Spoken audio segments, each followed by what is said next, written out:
বাসি ঘর আমি ঝাড় দিয়ে নেব। যেহেতু আমি ক্যামেরাটা করছিলাম তাই আমি মুখটা ভালোভাবে দেখাতে পারছিলাম না, তাই শুধু ঝাড় দেওয়াটাই দেখালাম। আপনারা একটু মানিয়ে নিয়ে দেখে নেবেন। আর আমি যতক্ষণ এই ভিডিওটা দেখতে থাকি ততক্ষণ আমার পাশে থেকে আপনারা ভিডিওটা দেখতে থাকেন। আর এখন থেকে ব্লগটা আমি শুরু করছি বন্ধুরা। শুভ সকাল বন্ধুরা। আশা করি আপনারা যে যেখান থেকে আমার ভিডিওটি দেখছেন, আশা করি আপনারা প্রত্যেককে ভালো আছেন, সুস্থ আছেন। আমিও ভালো আছি। আর আমার পম্পাস লাইভ চ্যানেলে আপনাদের প্রত্যেককে স্বাগত জানিয়ে আজকে ব্লগটা আমি শুরু করছি। আশা করি আমার ব্লগটি ভালো লাগবে। আপনারা ব্লগটি দেখে আমার পাশে থাকেন, আমার সাথে থাকেন।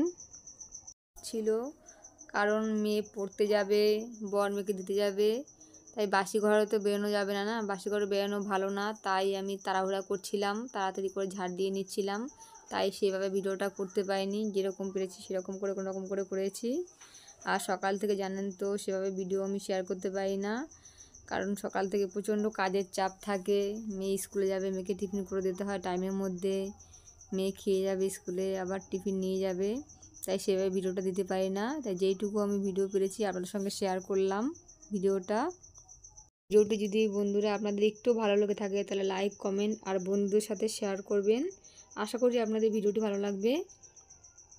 নেব এখন, আর ঘর মুছবো আমি সার্ফের গুঁড়ি আর লবণ দিয়ে, যেহেতু ফিনাইল আমার শেষ হয়ে গেছে। আর ঘর মোছার পরে আমি রেডি হয়ে নিয়েছি, রেডি হয়ে আমি বাজারে চলে এসেছি। আমি আর আমার হাজব্যান্ড বাজারে চলে এসেছি। আর আমি সাইকেলে করে এসেছি বলে তাই ভিডিওটা করতে পারিনি আসার সময়। এসে দেখুন এখন ভিডিওটা করে নিচ্ছি। আমার বর সবজি কিনছে আর আমি ভিডিওটা করে নিলাম।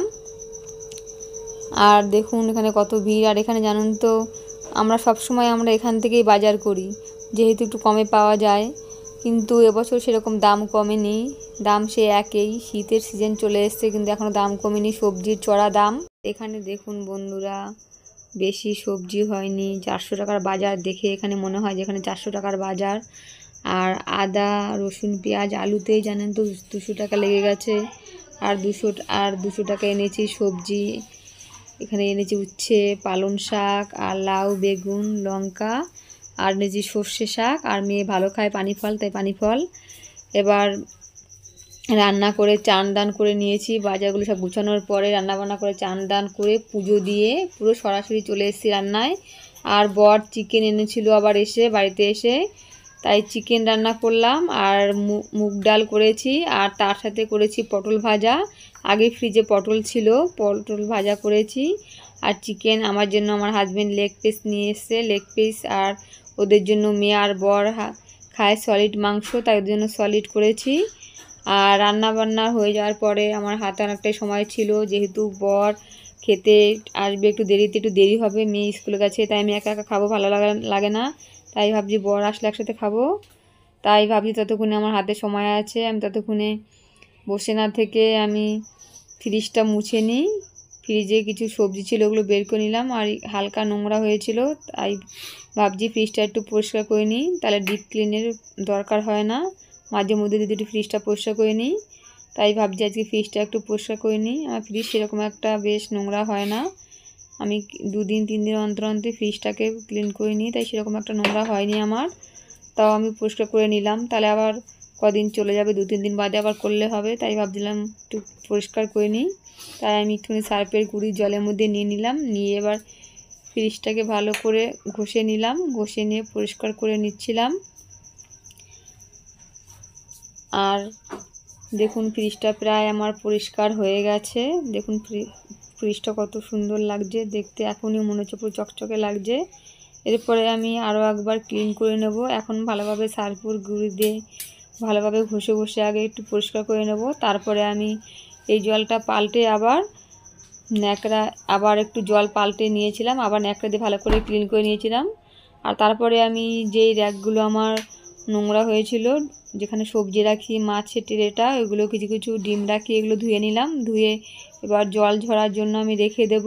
জল ঝরার পরে এগুলো আবার লাগিয়ে দিয়েছি। দেখুন ফ্রিজটা কত পরিষ্কার ক্লিন লাগছে।